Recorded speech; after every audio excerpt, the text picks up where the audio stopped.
Bonjour, aujourd'hui après la petite vidéo rigolote que j'avais faite, j'ai décidé de faire une vidéo sérieuse sur l'identité, donc en partie l'identité de Megumin dans Jujutsu Kaisen. Pourquoi? Parce que le concept de l'identité dans Jujutsu Kaisen, il n'est pas exploité avant la saison 3 au minimum, et c'est un gâchis de saison. Et encore dans la saison 3, le concept d'identité, il n'est pas vraiment exploité. En tout cas, il n'est pas exploité de manière satisfaisante, surtout avec Megumin. Pourquoi? On ne le voit pas découvrir son identité, on ne voit pas de dualité entre son identité d'exorciste et son identité d'adolescent de tous les jours. Il n'y a pas de dualité entre l'adolescent et l'exorciste dans les personnages de Jujutsu Kaisen. Donc Megumi, on ne le voit pas grandir en tant qu'exorciste et comment le fait d'être un exorciste, ça impacte sa vie adolescent. Le lycée, il a été forcé par l'éditeur. En fait, la Jujutsu School, l'école des exorcistes, elle a été forcée par l'éditeur. Et du coup, il n'y a pas le travail de tranche de vie qui aurait été excellent pour contraster avec le shonen, avec des enjeux apocalyptiques tels qu'on connaît avec JJK.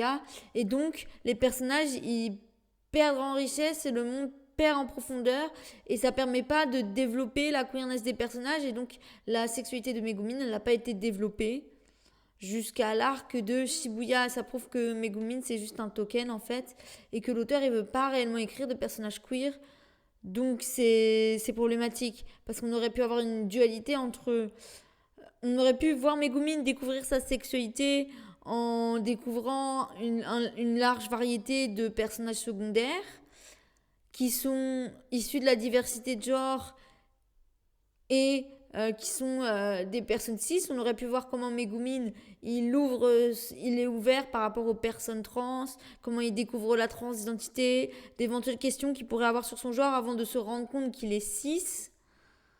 Ça aurait pu permettre d'introduire le thème de la transidentité qui arrive dans la saison 3 avec Kirara. Ça aurait pu permettre de développer sa sexualité de manière organique. Et ça aurait pu permettre de développer le contraste entre le fait que ce soit un ado et le fait que ce soit un excentriste. Un exorciste, pardon. Pas un excentriste, oulala. Un exorciste. Un excentriste secret. Un excentrique. Ouais, ça aurait été bien. La thématique excentrique, exorciste.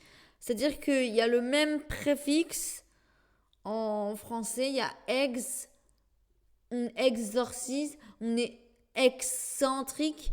Excentrique, la notion de excentré, aller vers l'extérieur. Ça aurait été bien de travailler sur ça, l'idée de queerness dans l'exorcisme et d'exorcisme tout court. Comment en fait est-ce que Megumi navigue entre le fait d'être un adolescent qui découvre sa sexualité comme tous les autres adolescents, qui a donc l'identité de l'adolescent et l'identité de l'exorciste, comment il jongle entre ces deux identités avec le lycée. C'est dommage que le lycée il ait été forcé par l'éditeur de JJ Akutami d'ailleurs. Et aussi comment c'est quoi en fait au Japon aujourd'hui d'être un adolescent LGBT queer, d'être pansexuel, ça veut dire quoi avoir des partenaires trans, des partenaires qui font peut-être du chemsex ou des choses comme ça. Enfin, ça aurait permis à l'œuvre d'avoir une autre sensibilité. En fait, on serait peut-être resté dans un shonen ou alors on aurait eu des contenus qui auraient été un peu plus mature. Peut-être qu'on serait passé du shonen papier au shonen jump. Mais ça aurait valu le coup parce qu'on aurait eu des contenus matures, on aurait eu des contenus sur l'adolescence et on aurait eu vraiment un vrai contenu LGBT où on voit Megumin découvrir sa pansexualité, découvrir ses valeurs, découvrir comment sa boussole morale, elle est liée à sa sexualité et qu'est-ce qu'il aime dans la personnalité des gens et comment il passe outre le physique, outre les apparences pour aimer l'âme des gens. Et ça aurait été intéressant avec des références, par exemple, à Ranma 1,5 où il y a cette ligne magnifique sur la pansexualité de Akane dans la saison 2 où elle dit finalement, après qu'elle s'est transformée en qu'elle ait eu des conflits de transformation elle aussi, elle dit finalement c'est pas l'apparence qui compte, c'est l'âme qui compte. Et ça aurait été vraiment intéressant. Au lieu de ça, qu'est-ce qu'on a? On a Megumi qui fait son coming out et qui se fait tabasser par Todo sans aucune raison, de manière absolument pas organique. C'est en termes de représentation, c'est vraiment c'est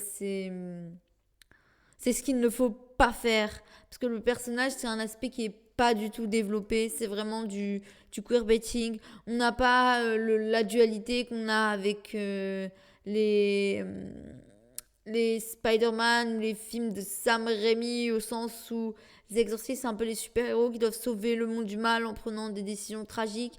Mais c'est aussi des adolescents qui aimeraient avoir le droit d'avoir une vie normale. Ça aurait été bien d'avoir cette dualité et de vraiment exploiter l'école des exorcistes et la dualité entre vraiment la vie d'exorciste et la vie de citoyen lambda, quoi.